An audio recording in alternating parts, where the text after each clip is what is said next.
हम लोग दिल्ली सल्तनत पढ़ रहे हैं। क्या पढ़ रहे हैं? दिल्ली सल्तनत में कितना वंश हुआ? 5।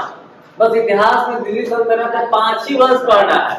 क्या? गुलाम वंश, खिलजी वंश, तुगलक वंश, सैयद वंश और लोधी वंश।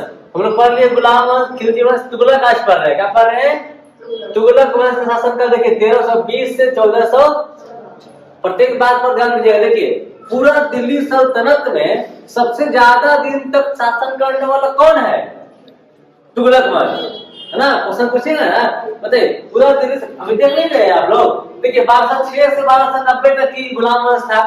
90 से 20 तक कितना? 40 साल। लेकिन तुगलक का देखिए 80, 90, 94 साल तक तुगलक किया ना। पूरा दिल्ली सल्तनत में सबसे ज्यादा दिन तक कौन वंश शासन किया? तुगलक वंश। इसी को आज पढ़ रहे हैं तुगलक वंश। देख रहे हैं ना? तुगलक वंश के कब से कब तक था? 1320 से लेकर 1414 तक। तुगलक वंश के संस्थापक कौन था? गियासुद्दीन तुगलक। गियासुद्दीन, है ना? ये बहुत सारा कार्य करवा था, उदार शासक था, ज्यादा क्रूर नहीं था। समझे? कृषि के लिए नहर का निर्माण करवाया, कुआं का निर्माण करवाया, या डाक व्यवस्था को श्रेष्ठ किया, है ना? तीव्रगामी किया।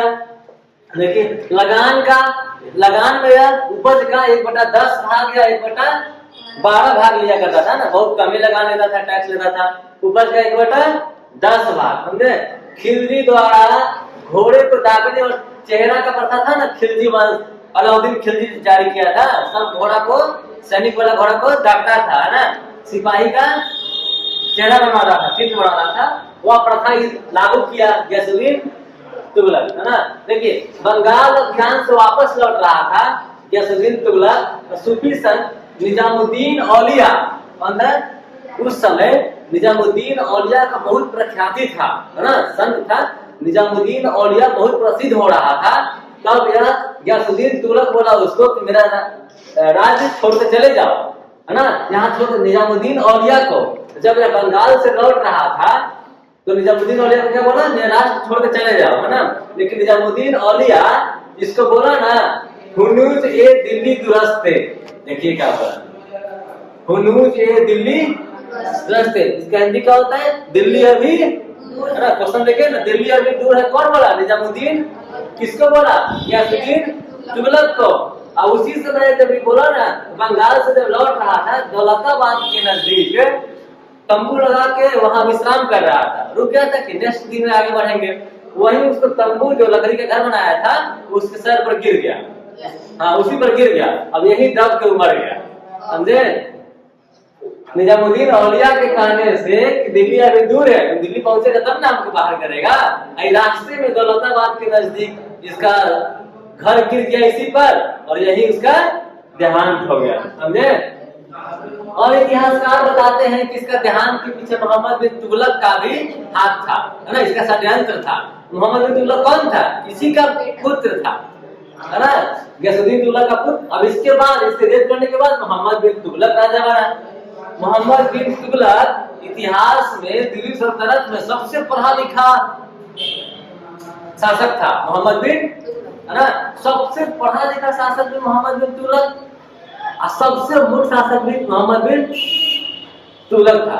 कहा जाता है जो पढ़ा लिखा रहता है मूर्ख बन जाता है ना? क्योंकि उसको दिमाग लगता है कि हम अपना दिमाग से चल रहे हैं। हम पढ़े लिखे तो हमसे पढ़ा लिखा ज्यादा कोई नहीं है, तो हम जो कर रहे हैं सही कर रहे हैं। लेकिन नहीं, जो प्रैक्टिकल का कुछ और होता है। तो सबसे पढ़ा लिखा शासक कौन था? मोहम्मद बिन। और सबसे मूर्ख शासक कौन है? मोहम्मद बिन। देखिए मोहम्मद बिन तुगलक 1325 से 1351 तक शासन किया। देखिए इसका पूर्ण नाम था जूना खां, है ना? या उसको उपाधि मिला उलुग खां का उपाधि। क्या मिला? उलुग खां का। यह गियासुद्दीन का पुत्र था। मोहम्मद बिन तुगलक किसका पुत्र था? गियासुद्दीन का पुत्र था। 1333 ईस्वी में मोरक्को के यात्री इब्न बतूता भारत आए थे, इसी के शासनकाल में। क्वेश्चन पूछेगा, इब्न बतूता भारत किसके शासनकाल में आया था? मोहम्मद बिन तुगलक के शासनकाल में। इब्न बतूता, है ना? मोरक्को का रहने वाला था, भारत आया था। देखिए यह सिक्कों पर अल सुल्तान जिल्ली इला, अल सुल्तान जिल्ली इला अंकित करवाया था, जिसका अर्थ होता है सुल्तान ईश्वर का छाया है। सिक्का पर छपवाया था, सुल्तान ईश्वर का छाया है। देखिए दिल्ली से 1500 किलोमीटर दूर देवगिरी राजधानी बनाया। क्या बनाया अपना राजधानी? मंगोलों से बचने के लिए, है ना। मंगोल बहुत खतरनाक था ना उस समय का, तो मंगोल अटैक कर, दिल्ली नजदीक था तो मंगोल अटैक करता था, तो यह मंगोल से बचने के लिए इसका सीन होता है। दिल्ली से 1500 किलोमीटर दूर देवगिरी राजधानी बनाया, है ना, देवगिरी। फिर नाम देवगिरी का नाम बदलकर क्या रख दिया? दौलताबाद। इसका राजधानी कहाँ बनाया? दौलताबाद, है ना। देखिए इसको कहा जाता है स्वप्रियशील, पागल, है ना, रक्त पिपासु नाम क्यों पड़ा जानते हैं? एक बार ईरान पर अटैक करने के लिए सेना तैयार किया, 3,70,000 सेना तैयार किया ईरान पर अटैक करने के लिए, और उसको एडवांस में 1 साल का वेतन दे दिया। तुम लोग कभी भी अटैक करेंगे ईरान पर, तुम लोग तैयार रहना, समझे। और जब ये अटैक करने के लिए 8-9 महीना बीत गया, बोला कि अटैक करने वाले हैं, 1 महीना में करेंगे, 8-10 महीना हो गया, अटैक नहीं किया ना, तब सेना पूछने लगा इससे कि कब अटैक कीजिएगा, 1 साल का वेतन दे दिया था। अब बाद में ईरान से दोस्ती कर लिया, बताइए, ईरान से दोस्ती कर लिया, सेना वैसे लग गया, तैयारी में था अटैक करेंगे, तो इसलिए इसका जो भी काम किया ना उसका क्या फेल होते गया।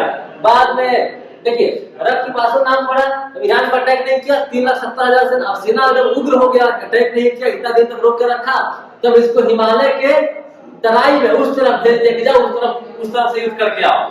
अब बहुत ठंड था, वहां आपस में लड़के सेना कुछ आपस में लड़के मर गया, कुछ ठंड से मर गया, इस तरह से अपना सेना को बर्बाद करवा दिया, है ना। बस मात्र लगभग 10 सेना बचा था, 3,70,000 में 10 सेना वापस आया था। इसलिए इसको क्या कहा? रक्त-पिपासु नाम पड़ा, है ना। 1936 ईस्वी में विजयनगर का स्थापना हरिहर बुक्का, स्वतंत्र राज्य विजयनगर का स्थापना हरिहर बुक्का किए थे, इसी के शासन काल में। 1936 है ना, 1325 से लेकर 1351 तक था ना, 1336 में स्थापना हुआ था हरिहर बुक्का का, है ना। और पढ़ते हैं तुगलक वंश का तीसरा शासक है कौन? फिरोज शाह तुगलक।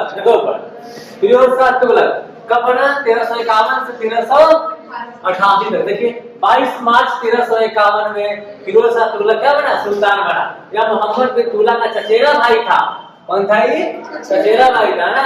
इसने ससगनी नामक सिक्का चलाया, याद रखिएगा, 3 सिक्का इसका। ससगनी नामक सिक्का याद रखिएगा, ससगनी, है ना, आधा और बीच, ना। ससगनी नामक सिक्का चलाया, आधा और बीच नामक सिक्का तापा चांदी का चलाया, तो समझे। यह दास का प्रिय था, दास का, ना, दास रखने का शौक था। 80,000 दास था। दास मतलब जो संरक्षक है, जो दासी वहां का है, दास का ना 80,000 है, 80,000 रखा था दास, है ना। इसने फतेहाबाद, हिसार, फिरोजपुर और फिरोजाबाद नगर बसाया, समझे। 4 नगर, फतेहाबाद, हिसार, फिरोजपुर, फिरोजाबाद नगर बसाया। देखिए मोहम्मद बिन तुगलक के याद में जौनपुर नगर बसाया। जौनपुर नगर किसके याद में? मोहम्मद बिन तुगलक के याद में। कौन बसाया था? फिरोज शाह तुगलक। देखिए इतिहासकार एक थे एल्फिंस्टन इतिहासकार एक थे, जो फिरोज शाह को सल्तनत युग का अकबर कहा जाता था, समझे। सल्तनत युग का अकबर किसको कहा गया? फिरोज शाह तुगलक को। कौन बोले? एल्फिंस्टन। देखिए इनकी मृत्यु कब हो गई? 1388 में। आप सोच रहे होंगे 1388 में से मृत्यु हो गया और राजा बना 1394 में, ये बीच के साल क्या हुआ, है ना। राजा का बना 1388 मृत्यु हो गया ना। फिरोज शाह तुगलक के 2 पुत्र थे। देखिए इसके बीच की कहानी, 2 पुत्र था, फतेह खां और मोहम्मद खां। देख रहे हैं, फतेह खां मोहम्मद खां कोई राजा बना नहीं बना। फतेह खां तो फिरोज शाह तुगलक के जीवन काल में ही मर गया था, है ना। अब इसका पुत्र था, वो कुछ दिन राजा बना।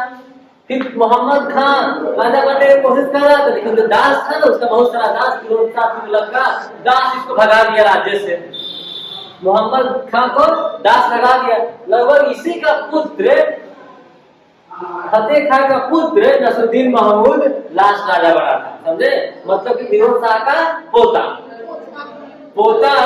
लगभग में यही है कि नसरुद्दीन महमूद पोता ही था, फिर लास्ट राजा यही बना था, लेकिन नसरुद्दीन महमूद। मार्च 1394 में, इसी बीच में 6 साल बीत गया। कभी दास राजा राज करने लगा, कभी राजा बना तो दास लोग इसको भगा दिया, यही समय 6 साल हो गया। 1 साल 2 साल के लिए राजा बना था बीच में। फिर मेन राजा कौन बना? नसरुद्दीन महमूद। 1394 से लेकर 1400 12 था। देखिए मार्च 1394 में सुल्तान बना कौन? नसरुद्दीन महमूद। यही अंतिम शासक था तुगलक वंश का, समझे ना? यह तुगलक वंश का अंतिम शासक था। मंगोल के तैमूरलंग लुटेरा था, मंगोल के लुटेरा, पूरा भारत में एकदम पूरा लूट मार मचा दिया था। तैमूरलंग ने 1398 में इसी शासनकाल में भारत पर आक्रमण किया था, समझे? पूरा लूट मचा दिया था। इसकी मृत्यु कब हुई थी? 1412 में। इसकी मृत्यु के बाद 1412 में दौलत खान लोधी सुल्तान का राजा बना। दौलत खान 2 साल में खिज्र खां आक्रमण कर दिया भारत पर और दिल्ली पर आक्रमण कर दिया और ये राजा बन गया, सुल्तान बन गया ना, खिज्र खां। यही खिज्र खां अपना सैयद वंश का स्थापना किया था ना, दिल्ली सल्तनत का चौथा वंश सैयद वंश। सैयद वंश का स्थापना कौन किया? खिज्र खां। और सैयद वंश बनेंगे।